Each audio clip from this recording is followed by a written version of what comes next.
Uh, okay, let's get this off here. Why can't I get this off?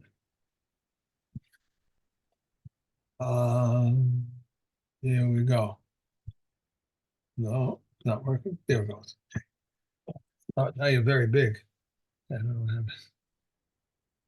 I have a full screen of you. You want a full screen? I didn't care. It doesn't make a difference to me. Okay. All right. Um, Gimel base. Reb Meir says oil is always the beginning level of tuma, but the comments say even honey. Reb Shimon Shazari says even wine. Regarding a mass of olives which fell into an oven and the oven was kindled, if the mass consists of exactly an egg's volume of olives, the oven is tahor. If the mass consists of more than an egg's volume of olives, the oven is tameh. As for soon as the first drop of oil emerges, it is rendered tameh by an egg's volume of food. If the ovens were separate, even if they consist of a sa, the oven is tahor. Regarding one contaminated with corpse tumor who squeezed olives or grapes, if the olives or grapes consist of exactly an egg's volume, the extracted liquid is tahor, provided that it does not touch the place of the liquid. If the grapes or olive consist of more than an egg's volume, the juice is tameh, since as soon as the first drop emerges, it is rendered tameh by an egg's volume of food. If it's Yozav or Zava, even if he squeezed only a single fruit, the liquid is tameh, for as soon as the first drop emerges, it is rendered tameh through being carried by the Zav or Zava. Regarding a Zav who milked a goat, the milk is tameh, for as soon as the first drop emerges, it is rendered tameh through being carried. Okay. Regarding an egg's volume of food that was placed in the sun and it shrank, and similarly an olive's volume of a corpse, an olive's volume of an animal carcass, or a lentil's volume of sheretz, and an olive's volume or a volume of pigol, or an olive's volume of nosor, or an olive's volume of kalev, these are tahor. And one is not liable on their account for consuming pigol, nosor, or kalev. If they place them in the rain and they swell, they are tameh, and if one is liable on their account for consuming pigol, nosor, and kalev. Right, and we crossed out the word tame over there because that's Right. Right. redundant because at the it falls in nicely with the phrasing because those are the things that are normally grouped together. But we already said tame at the beginning of the sentence. So anyway, onwards. Mishnah Hey, call ha tumos b'shas kashas mitziasan. So what we're saying over here is we're saying that there's a chazaka, that however you find something is how it's presumed to have been since the beginning of time, basically. Well, basically since any suffix arises. And we'll see how this plays out with some examples soon. Im tmeos, im Tohoros. If they're in a position where they're found to be where they look like they're tame, where that indicates that they are tame, then they are tame. And if they're in a position, well, that's quite easy. Because if you see it in a position where it's tame, then obviously it's tame. But more the chiddush is in Tohoros. If you see something that's in a position where it's currently tame, tahor, but it's possible that it could have become tame while you weren't looking, forget about it. That's something that's we're not gonna worry about it. Whatever the chazak is now, if it's in a tahor position right now, it's tahor. In mechusos, if you find it covered, you assume it's always been covered. In megulos, if it was found open, you presume it was always open. So, for example, machat, a needle, shenimtes meleya chaluda, and it's found full of and it's completely rusty, which means, as we've learned in Maseches Kelim, once a needle becomes too rusty to use, it is no longer a kli, and it's tahor. Okay, and it's found in an ohel hames. Okay, or shavura, or if it's found to be broken. Now, even if it's inside the ohel hames, this needle is presumed to be tahor. Now, of course, it's tahor, even if it had been tame before, and then it developed rust or it broke, it would also become tahor from this. So what's the difference that we're talking about? Remember, with metal kalim, if you take a metal kli and fix it, then it reverts to its original tumah. Remember that we made that gezerah because of people saying, what do I want to go through this whole 7-day process of sprinkling it and whatever? Let me just break it and fix it, and then it'll be tahor. So we said, no, we're not going to allow that.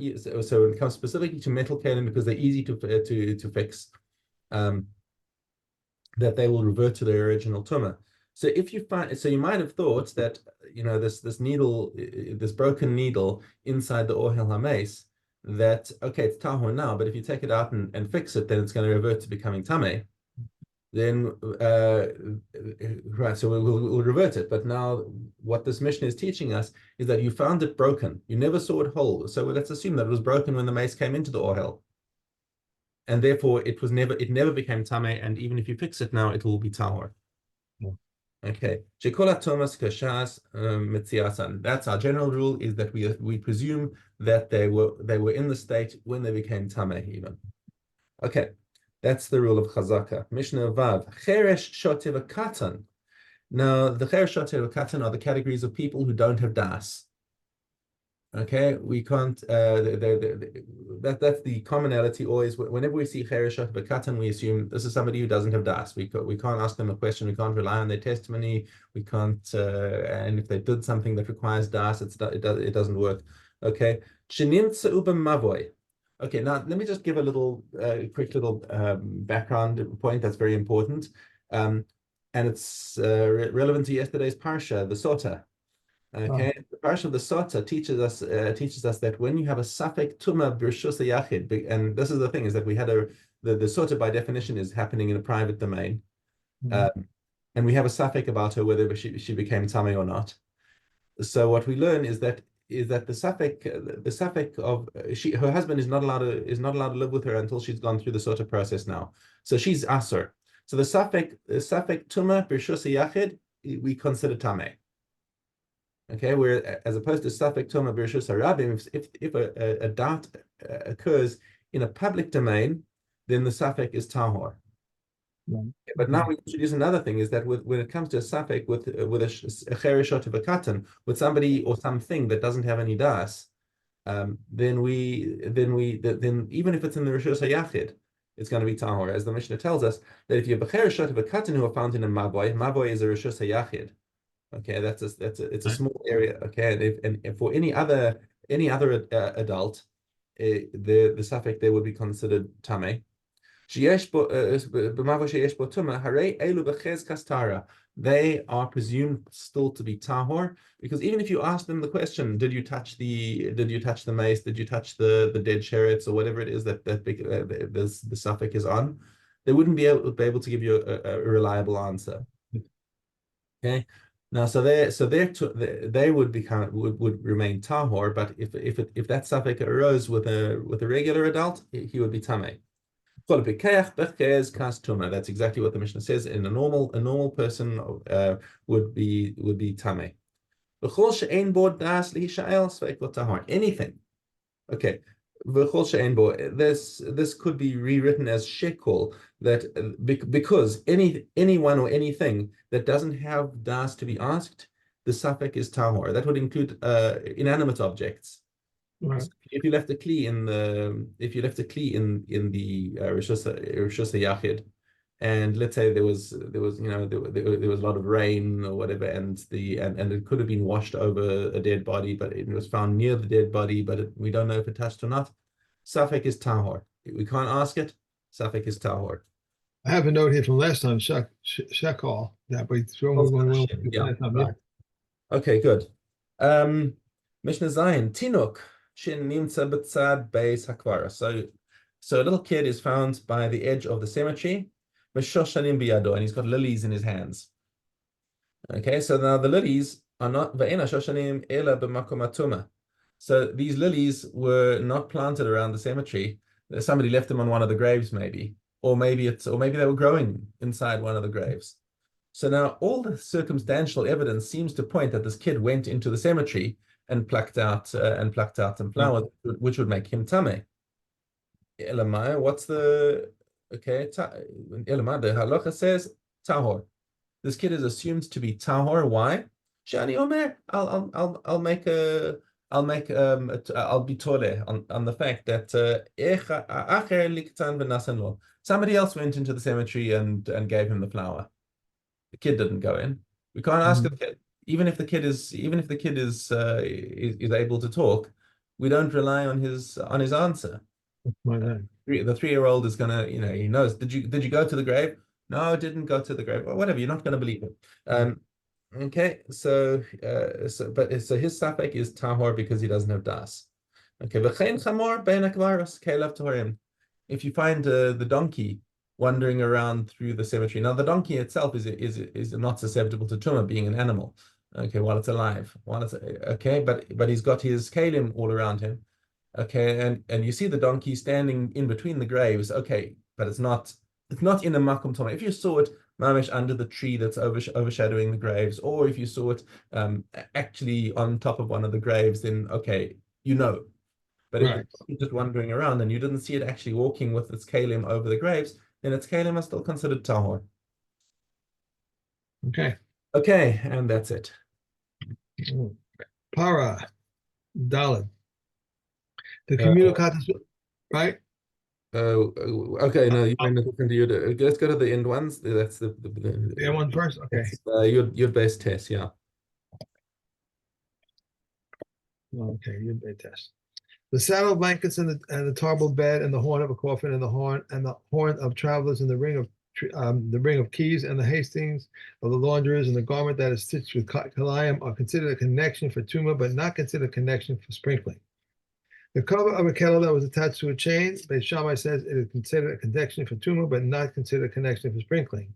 Beis Hillel says if one sprinkled on the kettle, the cover is sprinkled upon as well. If he sprinkled on the cover, the kettle has not been sprinkled. The kettle has not been sprinkled on, and all are eligible to sprinkle except for tumtum and hermaphrodites. I can't get this. And women and the minor who does not have awareness. If a woman assists him and he sprinkles, and she holds the water for him, and he dips and sprinkles. If she held his hand even during the sprinkling, it's invalid. If one dipped the hyssop by day and sprinkled by the day, it is valid. By day, and he sprinkled at night, and he sprinkled by day, it is not valid. But he himself immerses at night and sprinkles by day. Since we do not sprinkle until sunrise, and all of them that acted from dawn is valid. Okay. Para. Okay, so your bookmark can go to the beginning of Tohoros. Beginning of Tohoros. Yeah. Okay.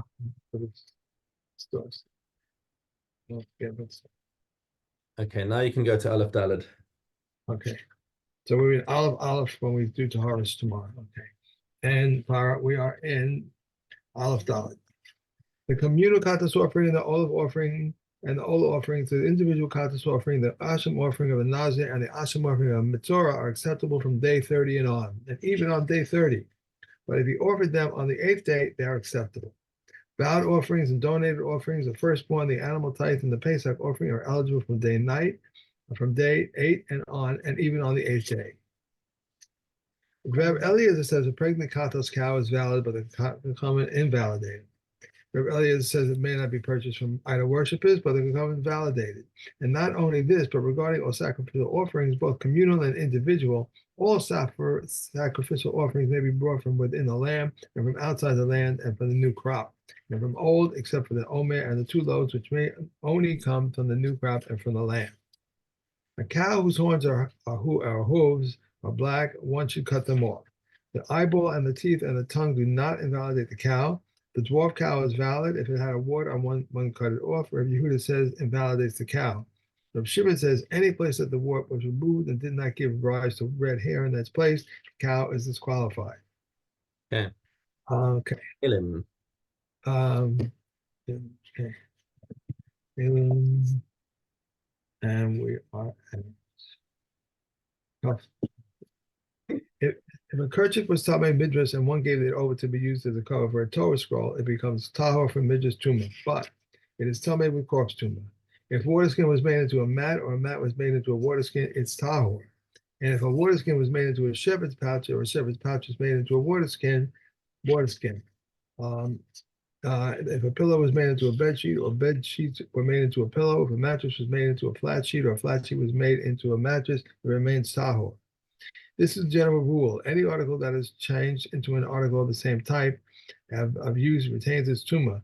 If it is changed to an article of a different type, it is tahor. If a patch was sewn onto a basket, it contaminates one and validates the other. If one's then separated from the basket contaminates one and validates one, but the patch remains tahor, becomes tahor. If it was sewn onto a cloth, it contaminates 2 and validates 1. If separated from the cloth contaminates 1 and validates 1, but the patch contains 2 and it validates 1.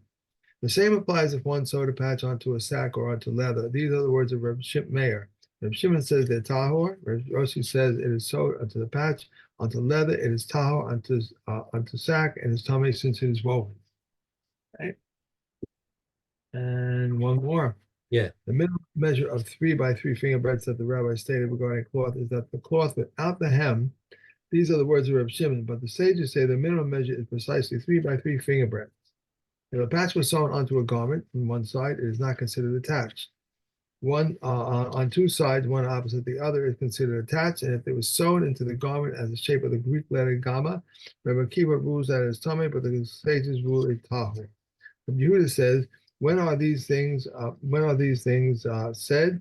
With regard to a cloak, but regard to a regard to a shirt, if it is sewn at the top, it is considered attached. Right at the bottom, it is not considered attached. Okay. And Nachos. Vav. If two higos of Yom Kippur are essential to the validity of each other, the 2 lambs of Shavuos are essential to the validity of each other, the 2 loaves are essential to the validity of each other, the 2 arrangements are essential to the validity of each other, the 2 spoonfuls of frankincense are essential to the validity of other, the arrangements and the spoonfuls of frankincense are essential to the validity of each other, the 2 kinds of bread with the nazir, the 3 ingredients added to the red cow, the 4 kinds of bread, and the total offering, the 4 species of the lulav.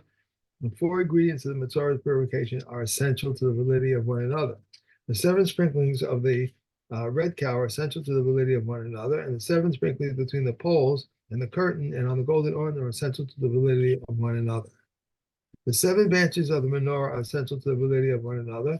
The 7 lamps are essential to the validity of one another, and the 2 scriptural passages which are in the mezuzah are essential to the validity of each other, and even the writing of one letter is essential to them. The 4 passages which are in Tefillin are essential to the validity of one another, and even the writings of one letter is essential to them. The 4 fringes of the tzitzos are essential to the validity of one another, as they are all for one mitzvah. Rabbi Yishmael says the 4 of them are 4 mitzvahs. The blue thread is not essential to the validity of the white thread, and the white thread is not essential to the validity of the blue. The tefillah of the hand is not essential to the validity of the head, and that of the head is not essential to the validity of the other hand. The flour and the oil are not essential to the wine, and nor is the wine essential to them. The blood applications of the outer altar are not essential to the validity of one another. The Okay. bulls, That's it. yes, Yeah. and the dam. Okay, Zion Aleph. One who makes a net of prohibiting greens is permitted gourds. Rabbi Akiva, however, forbids them. They said to Rabbi Akiva, doesn't a person say to his agent, buy me greens? And he says, I have found only gourds. He said to them, indeed it is so, but it is not. But does he say to him, I found only legumes? It is only because bitter gourds are included under the category of greens. But legumes are not included under the category of greens, and he has forbidden fresh Egyptian beans, but permitted dry ones. One who makes a net of prohibiting dagan is forbidden even dry Egyptian beans. These are the words of Meir. The sages, however, say that he is forbidden only the 5 varieties. But Meir says one who makes a net of prohibiting tuva is forbidden only the 5 grains. However, one who makes a net from dagan is forbidden all, but he's permitted fruit of the free and greens. One who makes a net of prohibiting clothing is permitted sackcloth, sheets of cloth, and heavy fabric. If he said konam wool from coming upon me, is permitted to clothe himself in full shearings. Flax from coming upon me is permitted to clothe himself in flax, stalks of flax. Rabbi Yehuda says, all depends on the person making the neder. If he was carrying a load and he perspired and smelled badly, and he said, konam wool of flax from coming upon me, he is permitted to clothe himself with these, but it's forbidden to carry bundles of these on his back. Okay. And Right. Master Shani. All coins found a chulin, even a golden dinner with silver and copper coins. If one found a potsherd with them and meiser and was written on it, it is meiser. If one found a vessel on which korban was written, the Yehuda said, if it was earthenware, it's kulin, but its contents are korban. If it was metal, it is korban, but its contents kulin. They said to him, it is not necessary for people to put kulin into korban. If one finds a vessel on which was written Kaf, Korban, Mem, Masa, and Dalad, Mai, Tet, Tevel, Tav, Truma, in times of danger, they would write Tav instead of Truma. Rabbi Yossi says all of these are names of people. Rabbi Yossi said even if one found a jar full of produce and truma was written on it, it is chulin because we presume that last year it was full of truma product and he removed it. Okay. Okay. Done. All right. Okay. Great. Hey, have a great day. I'll see you tomorrow. Well, thank you. Yeah. Bye.